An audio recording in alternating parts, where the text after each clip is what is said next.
르네상스 시절에 이 생각하는 사람들, 철학자들은 온 우주가 다 그 사람들의 전공이었어요. 근데 사이언스란 말을 아이작 뉴턴, 뉴토니아니즘 아마 들어봤을 거예요. 이 사람이 이렇게 쪼개서 하는 그런 것들을 체계를 만든 이후로는 연구 대상이 분명해야 돼요. 그리고 이걸 검증 가능해야 돼요. 그 말은 무슨 말이냐면 다시 리피트 할 수 있어야 돼요. 리플리케이션 할 수 있어요. 그리고 또 하나는 반증을 가능해야 돼요. 틀릴 수 있어야 돼요. 100% 맞는다? 그럼 그건 과학이 아니에요. 틀릴 수 있어야 돼요. 그래서 다른 티어리가, 다른 이론이 들어올 수 있어야 돼요. 그게 과학입니다. 해가 동쪽에서 떠서 서쪽으로 친다. 연구 대상이 있죠? 해. 그리고 검증 가능하죠? 보면 되잖아. 내일 또 봐봐. 그러면 그럴 거야. 검증 가능하죠? 근데 이건 과학이 아니에요.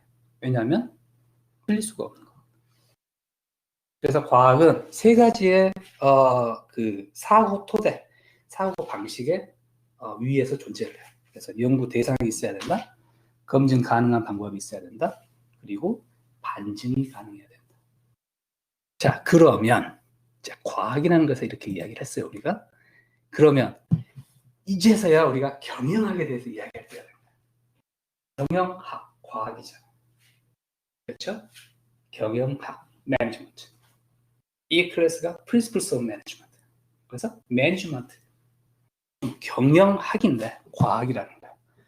그러면 우리가 그 이야기해보면 돼. 과학은 연구 대상이 있어야 되는 거예요. 뭐가 연구 대상일까? 경영학. 경영학의 연구 대상은 뭘까요? 경영학 그러면 우리가 보통 무슨 이야기를 하지?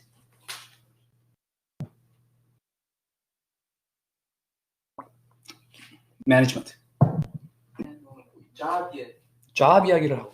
밥을 나오죠. 잡.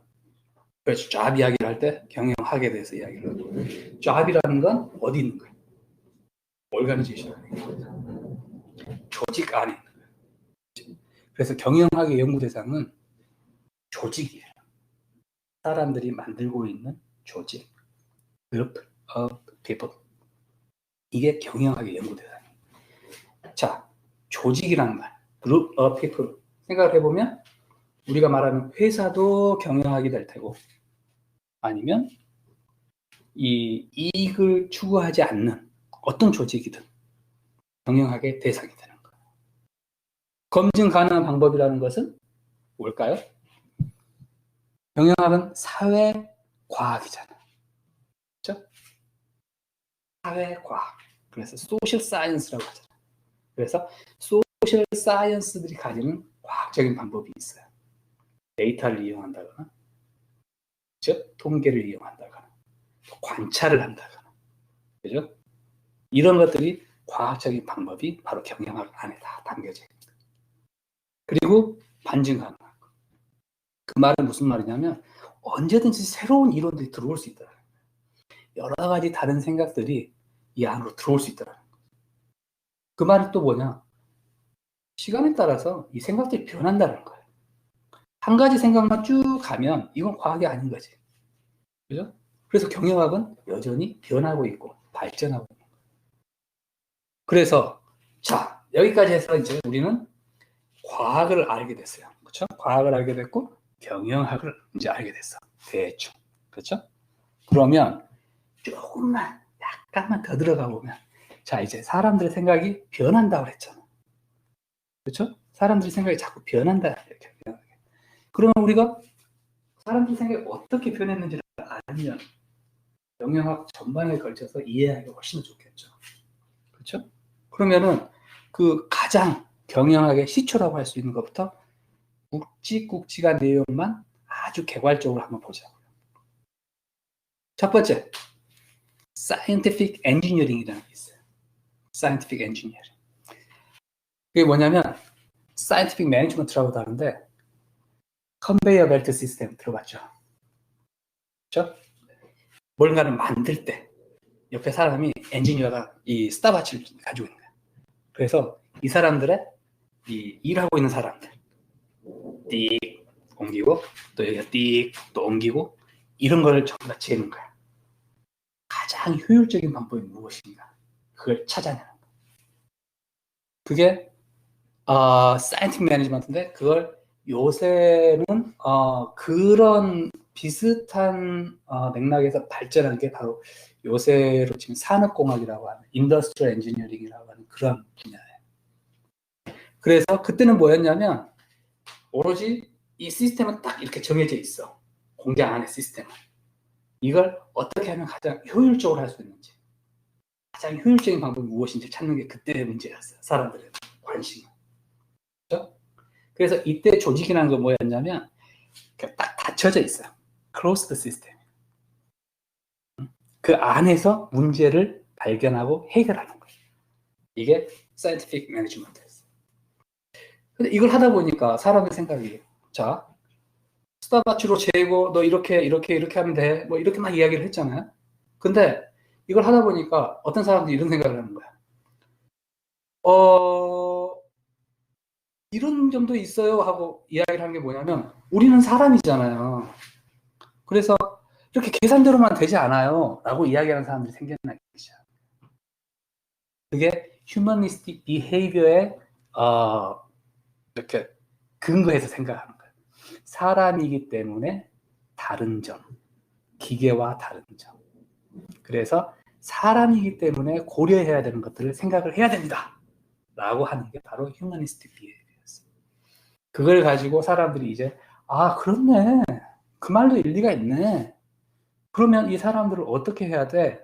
그래서 사람들이 무엇을 좋아하는지, 즉 조직원들, 인플로이가 무엇을 좋아하는지, 어떻게 하면 퍼포먼스가 더 나타나는지, 기계하고 다른 점은 무엇인지, 또 이 인플로이들을 잘 이렇게 리드하려면 어떻게 해야 되는지, 그게 리더십 티어리가 생기는 거예요.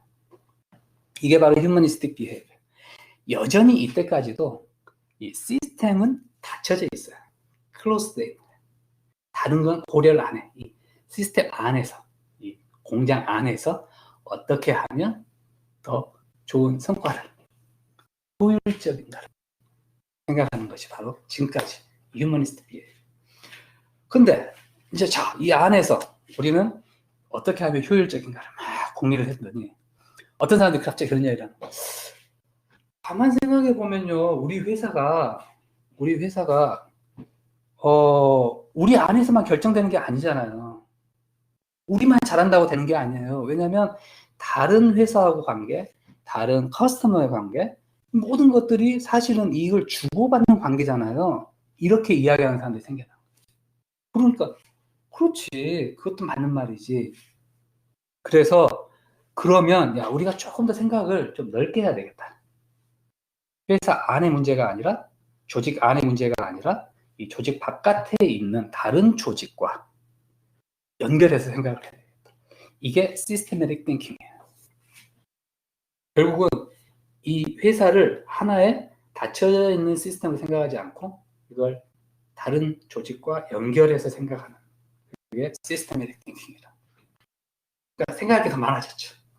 그렇죠? 그전에는 이 안에서만 어떻게 하면 잘할까를 생각을 했는데 지금은 이 사람들의 생각은 더 많은 조직을 어떻게 하면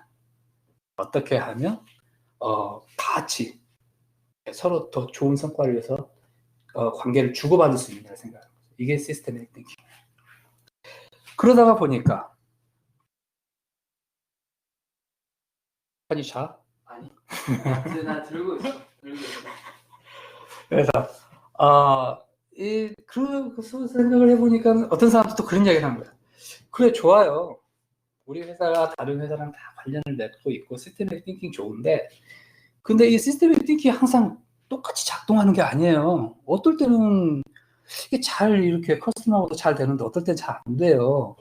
그래서 아마 어떤 조건들이 충족이 됐을 때 그게 되고 안 되고 하는 게 아닐까요? 라는 생각들을 하게 돼요.